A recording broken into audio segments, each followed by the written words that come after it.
à tous les artisans, tous les commerçants de l'Essonne, un grand merci. Bonjour à tous, François Durovray, président du département de l'Essonne. Je suis heureux de vous accueillir chez moi avec un petit caméraman spécial puisqu'il s'agit de mon dernier fils Victor. Alors évidemment, pour moi, le confinement, ça a été un grand changement parce que j'ai pour habitude d'être au contact des équipes du conseil départemental ou d'être sur le terrain aux côtés des Essonniens. Et depuis un mois, je m'applique comme n'importe quel Français le confinement pour avoir le moins de contacts possible et appliquer les gestes barrières. Je suis amené à aller me rendre régulièrement au bureau parce que le département est en première ligne sur la gestion de cette crise, notamment avec les maisons de retraite. Pour moi, la consommation n'a pas vraiment changé parce que j'ai la chance à Montgeron d'avoir un grand et beau marché auprès duquel j'ai pour habitude de m'approvisionner et je continue à le faire comme avant. Alors c'est vrai qu'en ce moment on profite des fraises françaises qui commencent à arriver, des asperges que j'adore et le confinement ça me permet peut-être aussi d'avoir un petit peu plus de temps pour retrouver ma cuisine parce que j'adore cuisiner, ça fait partie des bonnes choses qu'on a dans cette crise.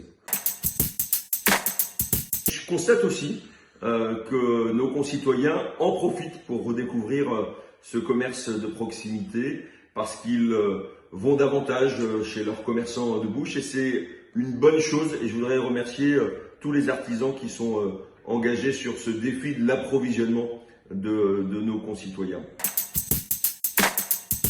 On a accès au commerce de bouche et c'est une très bonne chose, mais il y a d'autres artisans qui nous manquent. Et à titre personnel, mais comme tous les Français je pense, il y en a un qui me manque beaucoup, c'est mon coiffeur, parce que ça commence à devenir un peu compliqué. Alors j'ai hâte de le revoir. Et puis il y en a un autre aussi que j'ai envie de revoir, c'est l'artisan qui avait fait mon devis juste avant le confinement pour réparer le Velux qui est tombé en panne.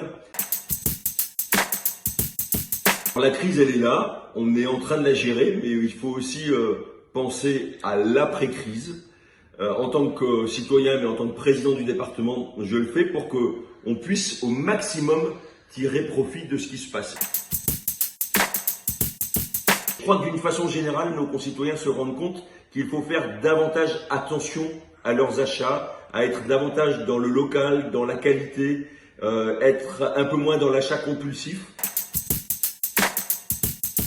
Je crois qu'en Essonne, on est un peu mieux armé que d'autres territoires pour le faire, parce qu'on a anticipé les grands changements, notamment sur la transition énergétique, au travers, par exemple, de la prime écologie que nous avons créée il y a un an et qui a donné un sacré coup de booster à toutes les entreprises du bâtiment.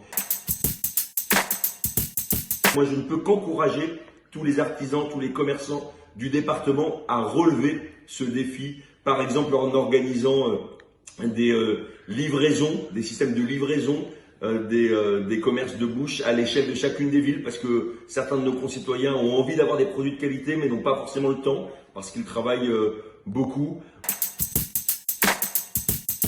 Il va y avoir une réorientation des dépenses après cette crise, sans doute pour privilégier davantage l'artisanat. Un autre sujet que nous travaillons depuis quelques mois avec les agriculteurs pour fournir une alimentation locale, de qualité, si possible bio. On essaie de le faire dans les collèges. Je suis convaincu que cette crise elle va donner l'occasion d'aller beaucoup plus loin et de convertir l'ensemble des Essonniens. En fait, cette crise, il y a évidemment du mal, mais il y a aussi beaucoup d'opportunités à saisir. C'est peut-être le message en tant que président de département que je voudrais vous transmettre. En tout cas, je voudrais dire à tous les artisans, tous les commerçants de l'Essonne, un grand merci d'être mobilisés pour approvisionner au mieux les Essonniens.